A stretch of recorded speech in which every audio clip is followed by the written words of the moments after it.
Et nous sommes avec Stéphane Rudzinski, président associé de Retores Finance. Bonjour. Bonjour Antoine. Donc on va répondre à vos questions et c'est vrai qu'on a énormément de questions sur l'opportunité d'investir dans le private equity. Donc on le rappelle, le private equity, c'est pas aussi liquide que la bourse. Généralement, les fonds sont bloqués. On essaie d'y induire un petit peu de liquidité. On en a parlé cette semaine des nouveaux produits de private equity un petit peu plus dynamiques. Mais vous nous proposez d'investir à la fois dans le private equity et dans la santé.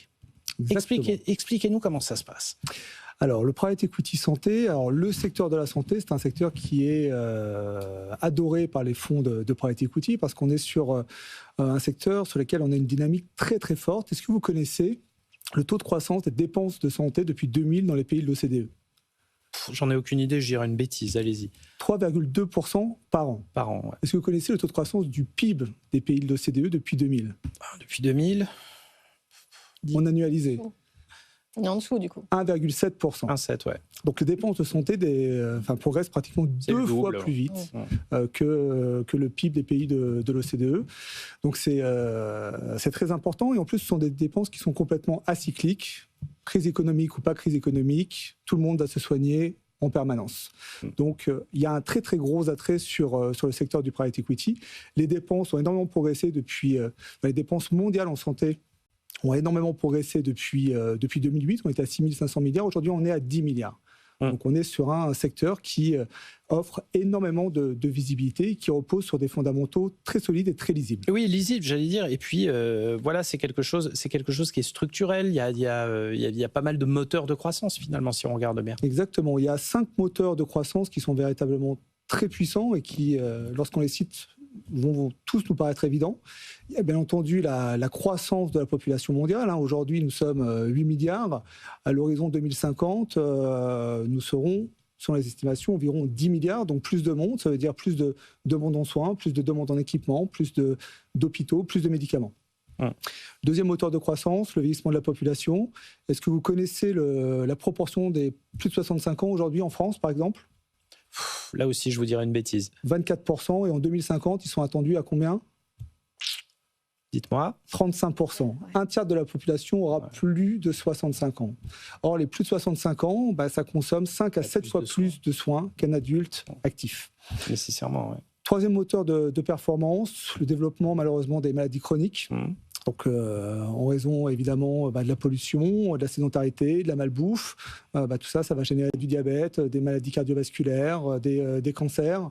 Alors, je ne suis pas bien sûr des chiffres, mais ce que j'ai pu regarder sur l'OMS, dans les années 2000, la population mondiale, 6-8% de la population mondiale était atteinte de maladies chroniques. Aujourd'hui, c'est 10-11%. À l'horizon 2050, ça devrait être 16%. En fait, ce qu'il faut comprendre, c'est qu'on ne vit pas simplement plus longtemps, on vit plus longtemps malade. Et évidemment, c'est des débouchés très importants pour le secteur de la santé. Quatrième moteur de croissance, le développement des classes moyennes dans les pays émergents. 2020-2030, on attend une augmentation de 1,5 milliard de la classe moyenne. Et ce qui est très intéressant de regarder, c'est quelles sont les dépenses de ces gens qui rentrent dans la classe moyenne. Eh bien, figurez-vous que c'est, je vous le donne dans le mille, l'éducation et la santé. Donc là encore, c'est des réservoirs vraiment de croissance pour le secteur de la santé. Et très probablement, le moteur le plus puissant pour le secteur de la santé, c'est les révolutions technologiques. L'IA, ça améliore tout. Ça va beaucoup plus vite sur le développement des médicaments, sur un tas de choses.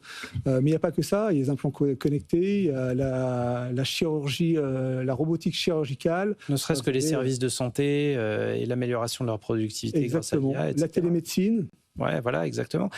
Alors, très concrètement, il nous reste une minute. Très concrètement, comment on investit le private equity et la santé en même temps? Donc vous avez des fonds thématiques santé qui sont proposés aujourd'hui aux investisseurs particuliers.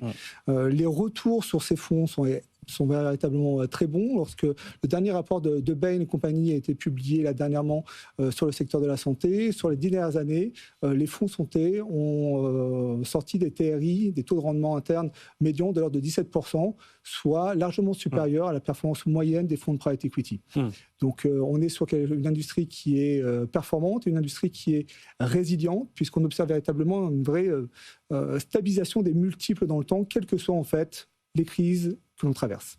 D'accord. Bon, mais santé, et private equity, une solution double pour investir avec du rendement à la clé. Merci beaucoup Stéphane Ruzinski, président associé de RedHorse.